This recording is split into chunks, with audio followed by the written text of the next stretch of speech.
My name is Colette Saunders. I work with Trócaire for the last year and a half. I'm their early childhood and junior primary development education officer. My background is the early years, both working and teaching. So I'm bringing a lot of that knowledge to this role, and hopefully it'll become evident in the PowerPoint presentation that we'll be looking at this afternoon. So this knowledge share will present or consider the following areas: Trócaire, who we are and the work that we do; the global goals, what they are, why they are important and how they are used; sustainable development and how this concept may be understood in the early years space. I'll consider SDG 4 and how it applies to sustainable development in the context of the early years setting. And SDG 4, for anybody who needs a gentle reminder, is quality education. Education for sustainable development in the Irish context, its origins and how it's situated within national strategies will also be considered. And the reason behind that is to kind of give you a little bit of information in relation to where the focus for ESD or GCE in early childhood has come from. I'll then highlight development education concepts with a focus on global citizenship, and I'll talk through some links between DevEd, global citizenship education, and professional practice in the early years. We'll have a little look at current research, and then we'll talk about opportunities to support professional practice in the early years, ITE and CPD space. So the origins of Trócaire. Overseas, we'll talk about a little bit about the organisation itself. So it's set up by the Irish bishops in 1973, and it has a dual mandate: overseas to respond to injustice and poverty, offering support in a spirit of solidarity, regardless of race, gender, religion, or policy. And within Ireland, to raise awareness of the root causes of poverty and inequality, and to empower people in Ireland to take action for a more just and sustainable world. And that's, I suppose, a key focus of my role as a development educator. So it's raising awareness and I suppose instilling a sense of wanting to act or be an advocate in the different age groups that we meet with. So our DevEd team works across early childhood, junior primary, senior primary, post-primary, that's secondary school, and youth. Two important concepts also underpin Trócaire's work overseas and in Ireland, and they are subsidiarity and foregrounding. So subsidiarity is about not replicating or replacing for people. It's considering what they can do for themselves or what is within their power. And then foregrounding: if someone can speak for themselves, let them speak. If they can act, let them act. Otherwise, offer a helping hand. And those concepts were considered in the Lent lecture last year in March. Key, I suppose, to those concepts and Trócaire's work is working at a local level. So localization features strongly in our work as well. So in relation to Trócaire, we have a presence around the world. We partner with a variety of trusts, governments, and institutional funders to change the lives of people living in poverty. We have long-standing relationships with many of our funders, including, for example, the Irish government through Irish Aid, who fund my role, the European Union and the UK government. This support is essential for Trócaire to be able to transform the lives of people in the developing world.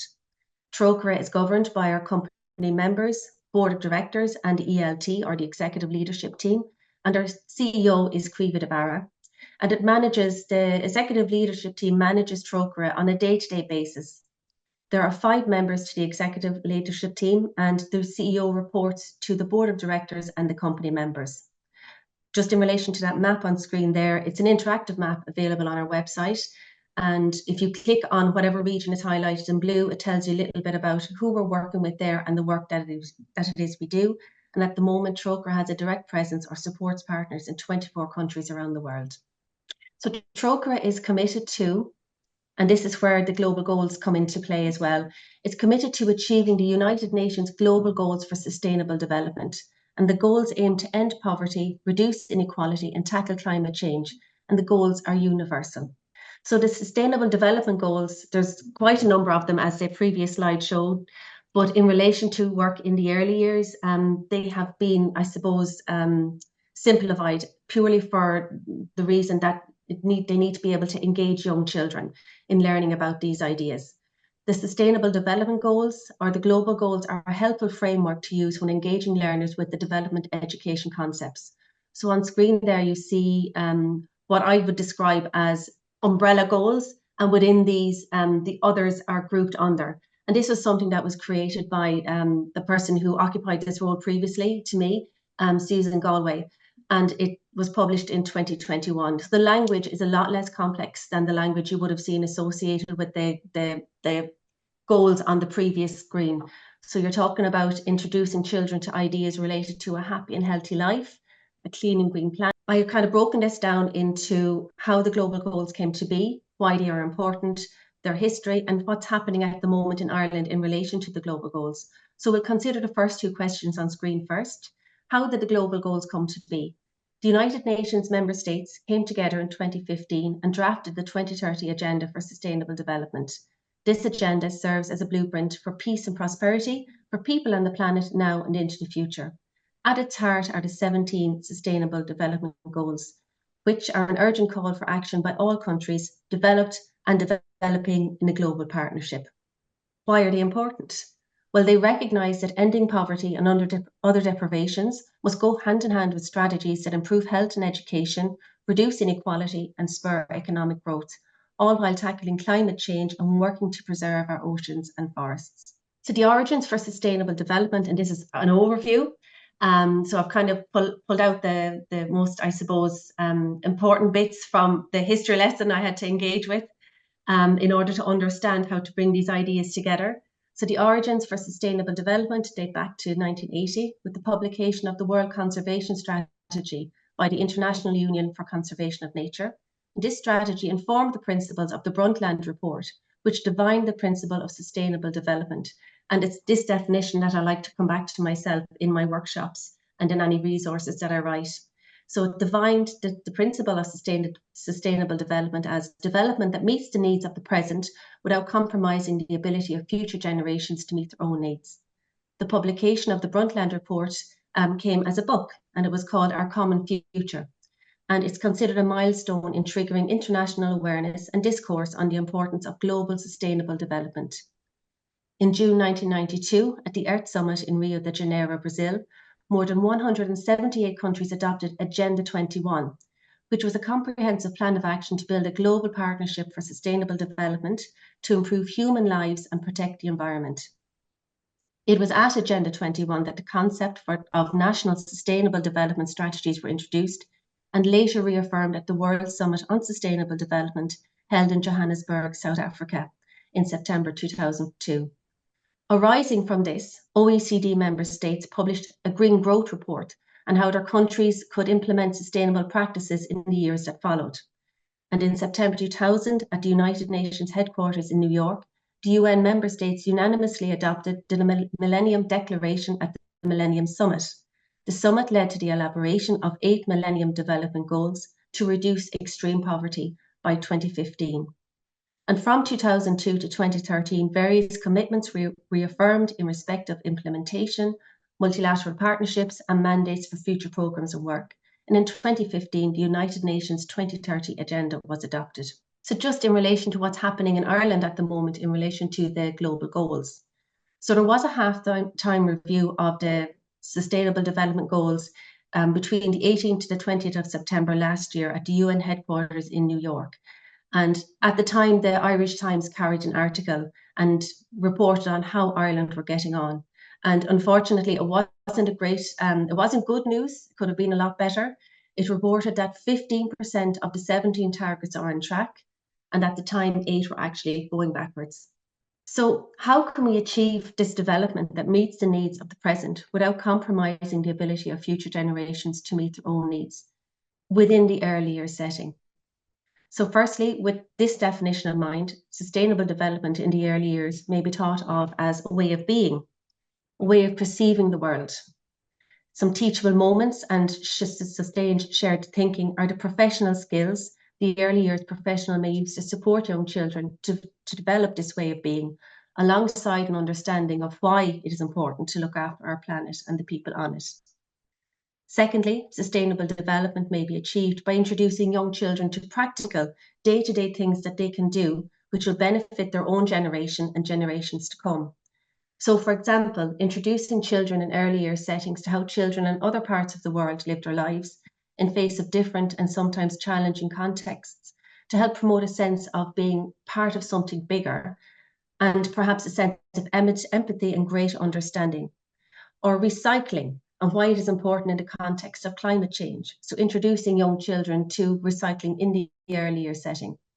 Or care of plants, animals, lakes and seas in order to help promote understanding of the importance of biodiversity and ecosystems. So these tasks will encourage young children to develop a view of themselves as being global citizens and custodians of the planet of the future. So the next slide, Elaine, talks about origins for education for sustainable development. So coming back to the point earlier in relation to Agenda 21 and the subsequent Green Growth Initiative by the OECD to support member states with national strategies focused on sustainable development, the 1997 publication of Ireland's inaugural national strategy, Sustainable Development, a Strategy for Ireland, came about. So this strategy was revised in 2002 ahead of the World Summit on Sustainable Development, and a further revision followed when the EU adopted a revised EU Sustainable Development Strategy in 2006. The revised EU strategy highlighted the need for country-specific actions regarding education for sustainable development. And COVAR, or COAR, apologies if I pronounced that wrong, the Sustainable Development Council in Ireland published its recommendations on the review of the National Sustainable Development Strategy in 2007, which recommended themes and content for future sustainable development strategies. In the 1997 inaugural publication, Public Action and Awareness of Sustainable Development feature, however, COVAR included communication and education for sustainability alongside awareness in its review.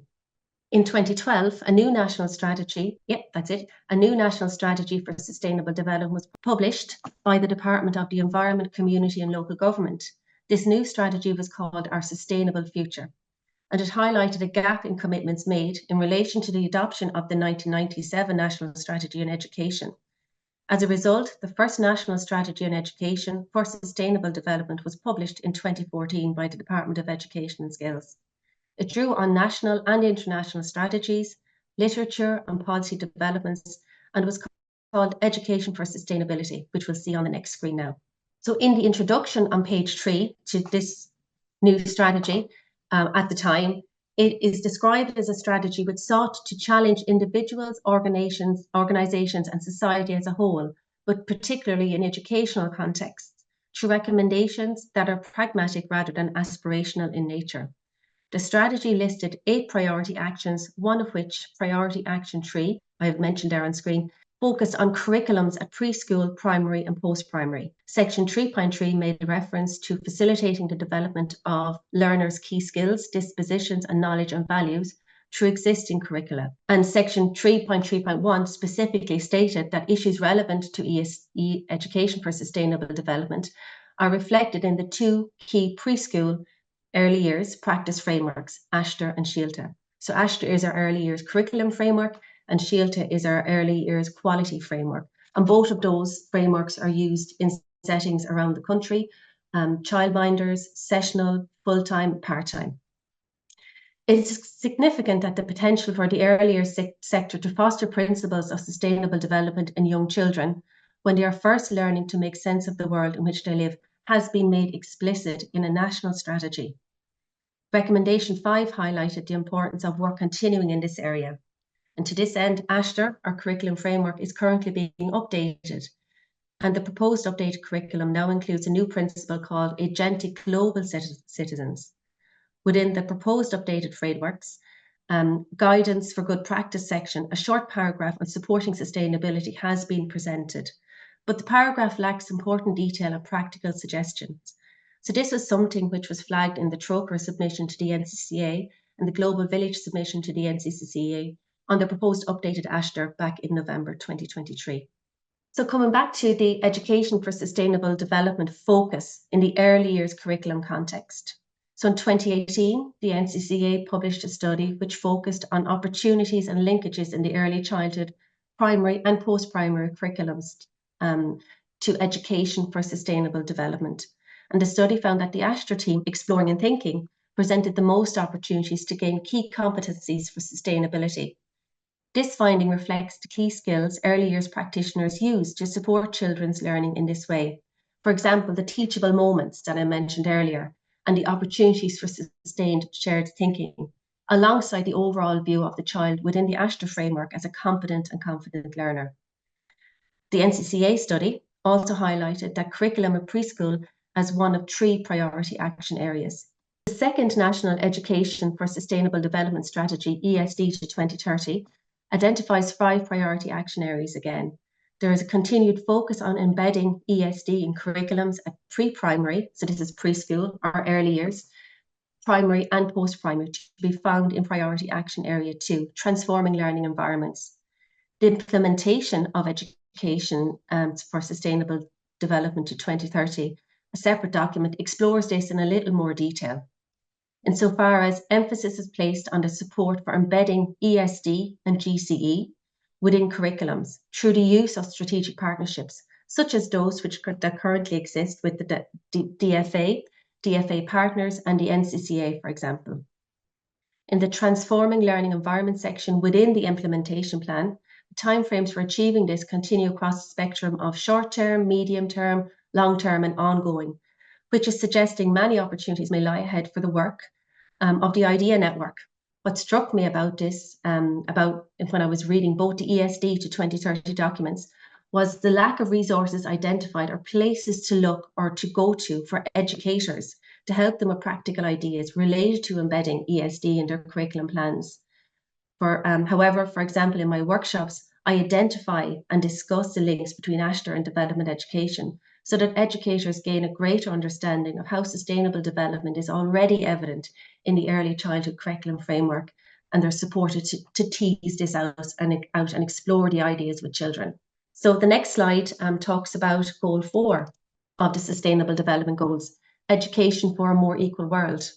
So similar to how the strategies on the previous slides highlight the necessity for transforming learning environments, the UN quote on the screen there on this slide refers to the transformative nature of education as being key to living sustainably. And education was described in this way by Professor Leonardo Garnier, the Special Advisor to the UN Secretary General for the Transforming Education Summit. And I had the opportunity to listen to him at an IDEA conference in 2023. Reflecting on my own learning experiences to date, I've noticed that the DevEd practitioner is someone who also needs to possess a certain amount of willingness to embrace ambiguity. And these are words used by Alice Feldman, again at an IDEA webinar, which focused on decolonial practice in global citizenship education. And being willing to do this helps me in some ways to engage with education as a way of clearing up this ambiguity. And when I do this in my workshops, it becomes an opportunity to co-create the learning experience with the students that I engage, and in turn for them to co-create the learning experience with the young children that they are teaching and, I suppose, engaging with at preschool level. Early years practitioners, by virtue of their role as educators for young children, engage with the transformative nature of education by addressing issues related to the active role of citizens in advocating for sustainable development. And a lot of the time they do this without even realizing it. But what I'd like to do is tease out the idea in relation to reflecting and why it's important in the early years context. So reflection in the early years context is significant because it supports critical thinking. So reflecting is about taking a step back and, I suppose, thinking about, your actions, maybe opportunities for learning, and maybe challenging yourself a little bit in relation to what it is you don't know and what you'd like to know a little bit more about. So when it comes to children, they're always asking questions. They're always curious. And it's when you, I suppose, provide those spaces, those reflective spaces, that's when the opportunities to engage children in these really meaningful conversations in relation to big ideas come about.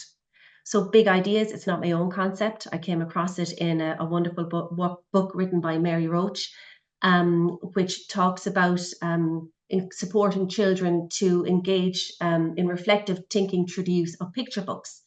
And it supports their learning in this way, in a way that they might not be able to write about or present in other ways. So children reflecting and encouraging children to think and talk through their ideas is really, really important when you're introducing them to the big ideas related to development education. The next slide highlights again how we engage learners of all ages with global justice issues. So our team, the development education team, helped to inform learners about global justice issues such as poverty, injustice, and gender equality and climate change. And it's through using our resources, competitions, workshops, and other activities. We engage children, young people, and educators on the learning journey. And by engaging with this learning journey, young people are encouraged to make connections between their own lives and global issues and play an active role as global citizens for a more just world. So that learning journey, big part of that is to be able to reflect, and importantly, to be given the time and the space to be able to reflect. The next slide will present briefly the core ideas in development education. And again, it's not going to be new information to a lot of you here. However, I just wanted to tease out a couple of them to explain how I create links between the development education concepts and professional practice in the early years. So the core ideas, when we're exploring them in my workshops, I ask students to think about if the ideas are already familiar to them. Do any of the ideas particularly resonate? And how do these ideas that they're being introduced to, sometimes for the first time, relate to your experience and practice as an early years educator? So in order to help kind of solidify the links during workshops, I asked the group to think about the United Nations Convention on the Rights of the Child, and in particular, the 4 thematic areas, as they consider these core ideas. So the core ideas, just briefly again, are inequality, human rights, everyday realities, diverse perspectives, and unique identities. So I introduced those ideas, and I asked students to consider the thematic areas of the United Nations Convention on the Rights of the Child. And those areas are survival rights, development rights, protection rights, and participation rights. So this slide that we're looking at now is highlighting, hopefully, how all of these areas interconnect. So when I'm talking about, we'd say, the development education concepts, I'm also drawing on theory. So sustained shared thinking, that's a theoretical perspective. Teachable moments, they're theoretical perspectives. Reflective practice, Donald Schoen's work will be particularly effective and important to this type of work, where the practitioner needs to reflect in action with the children and also on action after the fact. The big ideas, again, can be supported. There's professional guidance in relation to diversity, equality in early childhood education. We call it the Charter. There's sets of guidelines, and they explore how practitioners may challenge their own biases and assumptions, and also support young children to do this too. Using the early childhood curriculum framework, Aistear, and its view of the child as a competent and confident learner, capable of engaging with big ideas, when skillful and knowledgeable practitioners meet them when they're at, is really, really important. So meeting children where they're at with examples that make sense to them is really important when introducing the ideas of development education into their learning in the earlier space. I've kind of prepared 2 examples that I wanted to share. So I wanted to tease out the development education concept inequality and its application in the early years setting. So where I go with this is that I focus on the General Comment 26, okay? And that was launched in September of 2023. And it has been described as marking a vital step forward in the recognition that every child on earth has the right to live in a clean, healthy, and sustainable environment. General Comment 26 specifies that states are responsible not only for protecting children's rights from immediate harm, but also for the foreseeable and other possible violations of their rights in the future due to states' acts or, in some cases, failure to act. In relation to the development education concept, looking at everyday realities for those experiencing poverty or injustice and its application to the earlier setting, I ask students to reflect on the United Nations Convention and the thematic area of survival rights. So survival rights include a child's right to life and the needs that are most basic to existence, such as nutrition, shelter, an adequate living standard, and access to medical services. When everyday realities are considered through the lens of the United Nations Convention on the Rights of the Child, it becomes, for me anyway, uncomfortably clear, and maybe for many of you out there, that many children's basic rights, and we're talking about survival, development, protection, participation, are not being upheld. So it begs the question, what governments and institutions allow this to happen? What are the vested interests in keeping populations living in this way, and who gains?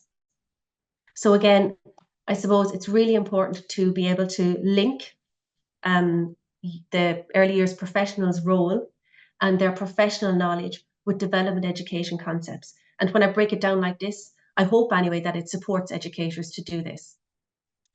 And I'm drawing on theory again to support me in this explanation. So why should we engage children in learning about the world in this way? Van Oudenhoven and Van Oudenhoven suggest it is in these informal early years spaces. So you're talking about your preschool, your childminder, your full daycare, your sessional daycare, your part-time daycare. It's in these informal early years spaces that attitudes and dispositions relating to global citizen education are most successfully cultivated in early childhood. Van Oudenhoven and Van Oudenhoven suggest that a culturalization of early childhood development, meaning that ECE programs would focus on supporting children as they participate in, contribute to, and give direction to cultural activities. In this way, they suggest that if we let children just be children, then the foundation for global citizenship will be laid without specifically aiming for it. The first two principles of the proposed updated Aistear, and I have a screenshot there of an image from the updated Aistear document. They're proposing the principles be agentic global citizens and diversity, equity, and inclusion. So there's a new emphasis within the new Aistear or the updated Aistear framework on supporting sustainability within the guidance for good practice. And throughout the proposed updated Aistear, there's old Irish quotes and proverbs used. And one quote which speaks to the concept of sustainability, as defined in the Brundtland report, and reminds us again of how we are custodians of our planet for the generations to come, is as follows, and pardon my pronunciation. Ní aimid an talamh le hidreacht onar sinseir, tugamid ar ECCE onar báistí, which translated means we don't inherit the earth from our ancestors, we borrow it from our children. So again, I felt that that kind of touched on the importance of sustainability and living in a way that doesn't harm our current generations or future generations to come. So these actually highlight some shared themes. I probably jump back now again, apologies about that. But again, just to highlight what the shared themes are: citizenship, diversity, inclusion, and empathy. So these are the areas that come up again and again when I'm exploring the DevEd space: global citizenship, education for sustainability, and of course, early childhood practice, professional practice. So this is just a very brief overview of my activities in the workshops. So the workshops take about 2.5 hours, and they basically introduce what we're talking about, and each participant is given a workshop pack. And what I do is I like to do activities with the groups that they might in turn use with the children. So the workshop participants are given cutouts of the DevEd concepts, the child-friendly sustainable development goals, and I also give them what we call Aistear statements. So if any of you are familiar with the early years curriculum framework, it's a printed document, but it also can be found online. And in it breaks down different aspects of the curriculum framework. And one of those, I suppose, features are these Aistear statements. So I present the groups, put the participants into small groups, present them with a workshop pack, ask them to take out their Aistear statement, their DevEd concepts, and their global goals or the child-friendly goals, and ask them to create links. And the idea behind that then is to get them thinking in relation to what the links might be. Sometimes it takes a little bit of encouragement to get, I suppose, the ideas flowing, but generally the group discussions are quite fruitful and they're quite animated as well. So it's really, really interesting to hear the group's understanding. And these are short activities. They're maybe 10 minutes, 10, 15 minutes max. It's nice to have research to be able to cite and evidence-based practice as a foundation for knowledge. So the workshops participants are introduced to it. There's just a few that I have organised here on the next slide. This is a study fairly recently published, October 2023, And that particular research project sought to provide a preliminary assessment of global citizenship education in the early childhood in Ireland, in early childhood education in Ireland, and to scope the needs and possibilities for GCE in this area.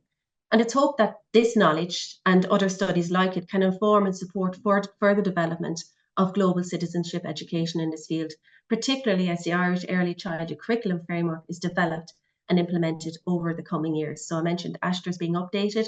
It hasn't been yet published, but we're looking forward to when it is.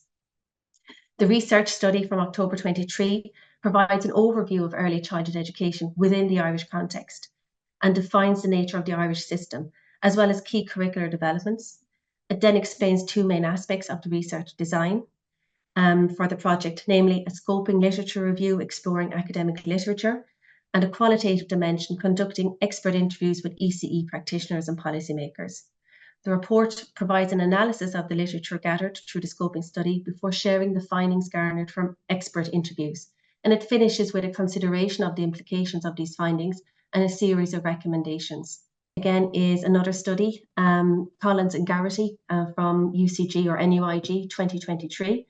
And it looked at early childhood educators' understanding of education for sustainable development.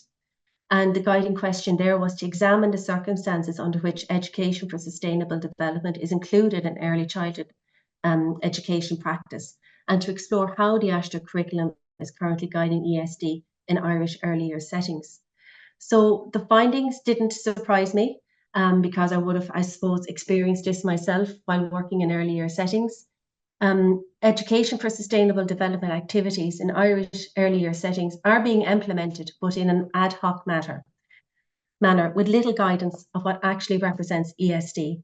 That elements of the Aistear framework need to be used, and this is a finding coming from this study by Collins and Garrity, as a foundation to create a plan to inform and guide child-led emergent interests in the area. So within ESD and within Aistear itself, the child is viewed as a rights holder and has the agency. They're confident and competent learners. But what this study found was that practitioners were telling children what it is they needed to do, are kind of directing their learning, whereas really children direct their own learning. And it's where you meet them at with your ideas and with their ideas and have the conversations with them is where the real learning happens. The last slide here that we'll look at is just research again. And it's the research, I suppose, study that I based my workshops on, and it highlighted strategies for engaging young children in learning about global issues. And it talks about how they learn best through stories, through participative activities. And it found as well, the same study highlighted, Elaine, if you just want to move on again to another slide, that young children are aware of the wider world, although they can often group together all other countries. They can see other perspectives and recognize sadness, anxiety, and concern, and that they are exposed sometimes to negative imagery, and as a result may associate all people within a certain country with poverty.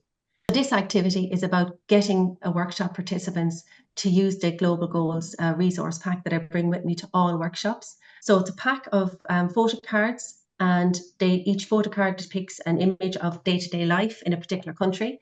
And then on the reverse side of the card, it explains how to use the cards. I've deliberately covered up the curriculum links because that's the focus of this second activity. I ask students to make the links themselves, and when they have, I then get them to remove the blue sticky and see if they were close to what's already been linked on the back of the card, or if they had other ideas that might be worth considering in the future. So in relation to imagery and photographs and things like that, I am guided by DOCUS. So the DOCUS guide informs my practice, and it's specifically the guidance in section 2 under the heading of the 4 commitments, which you're seeing on screen now. And also within the early years, the Diversity, Equality and Inclusion Charter, or the Charter, also provides very, very helpful guidance. However, Part B within that document is very helpful to early years educators. So to sum up, there are going to be challenges from working with stories, photographs and other materials from the Global South. So it's really important to avoid the tourist curriculum approach, find authentic representation of children from the Global South, not privilege Eurocentric notions of childhood. So our childhood that we experience isn't necessarily the childhood that every child in the world experiences, and it's important to be mindful of that. And frame issues of poverty and inequality in terms of fundamental freedoms and human capability, and not in terms of charity.